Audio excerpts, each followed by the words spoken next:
C'est à Jodogne, dans une ancienne ferme patiemment rénovée, que s'est installé Serge Hermance.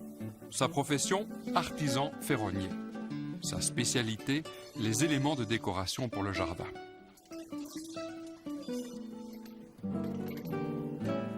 Dans l'atelier, on est surpris par la facilité avec laquelle l'acier est travaillé.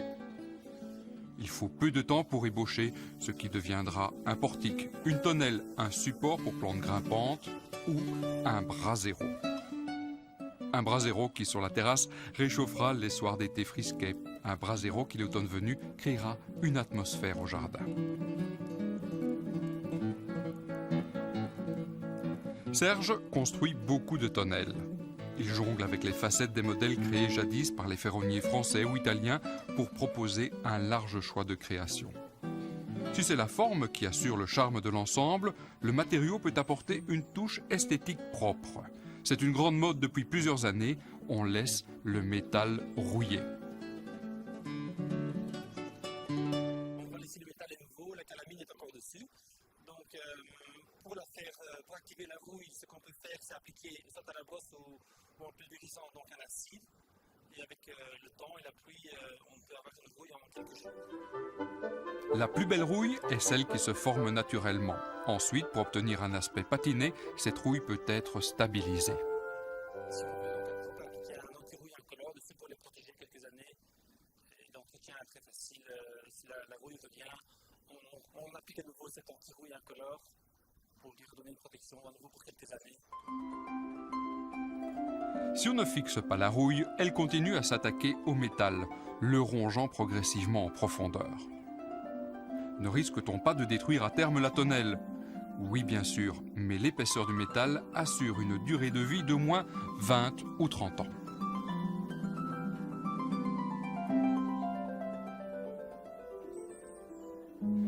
Ici, le visiteur pourrait penser que la tonnelle est vraiment très mal entretenue.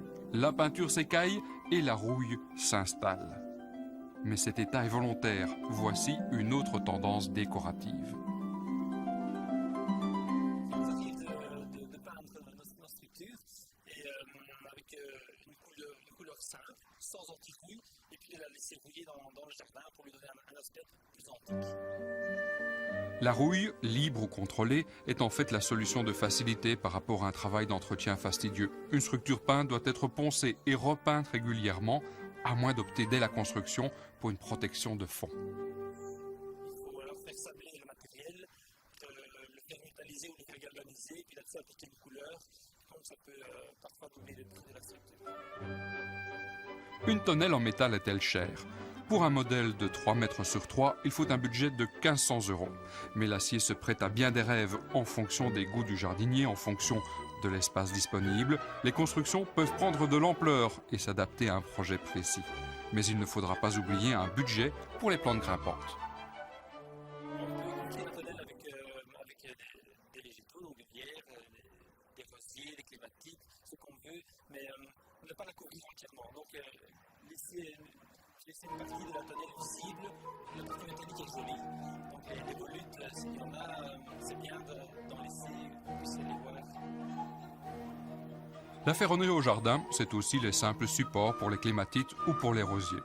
Ils ont l'avantage de passer beaucoup plus inaperçus que des constructions en bois où les montants doivent être plus larges pour offrir une résistance équivalente.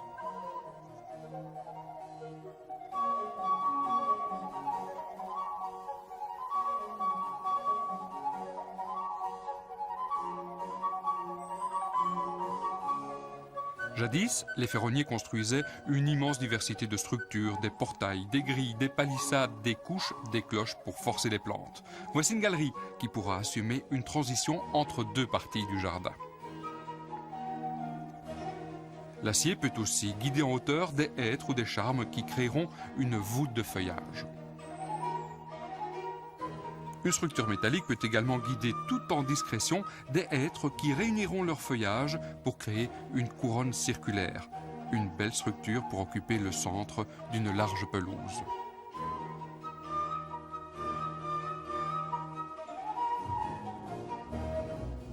Jadis, dans les jardins, c'est en ferronnerie que les ponts étaient construits. Ceux de belle taille recevaient souvent une glycine.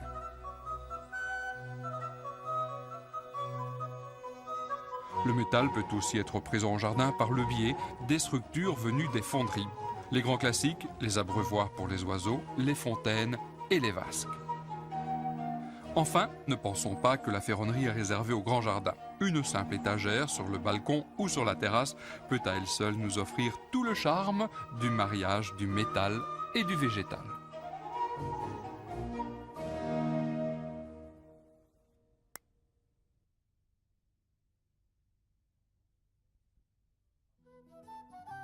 Avant que l'usage de l'aluminium ne s'impose, installer une serre au jardin était bien plus coûteux qu'aujourd'hui. Les structures en ferronnerie étaient construites artisanalement et devaient être protégées de la rouille par un entretien régulier. Voilà pourquoi les belles serres horticoles étaient surtout répandues dans les grandes propriétés. Les artisans ferronniers de jadis n'ont pas tous disparu.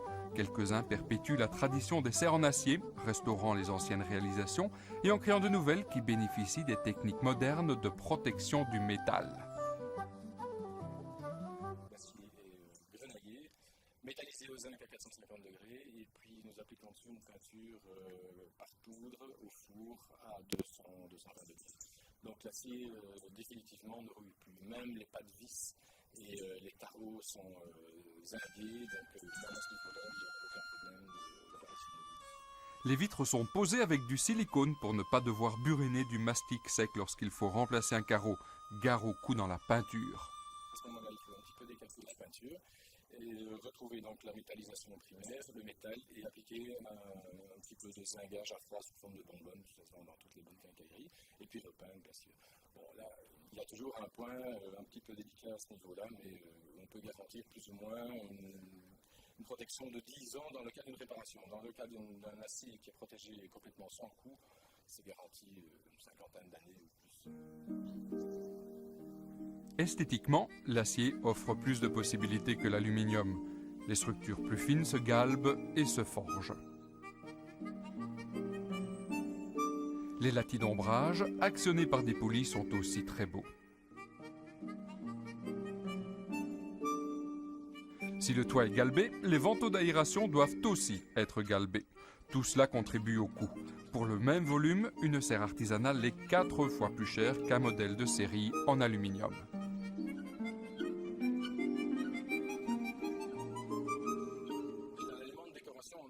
La plupart de nos clients utilisent leur serre plutôt pour rentrer des plantes en hiver, pour éventuellement venir prendre l'été et pour faire des petites boutures ou conserver quelques plantes de collection, etc. Rares sont nos clients qui cultivent des tomates, des choux ou des dans une serre pareille. Le principal débouché des serres en ferronnerie, ce sont les éléments adossés à la maison. On crée ainsi un jardin d'hiver et là, c'est moins cher qu'une véranda. Mais le choix d'une telle serre, c'est avant tout l'affaire d'un grand coup de cœur.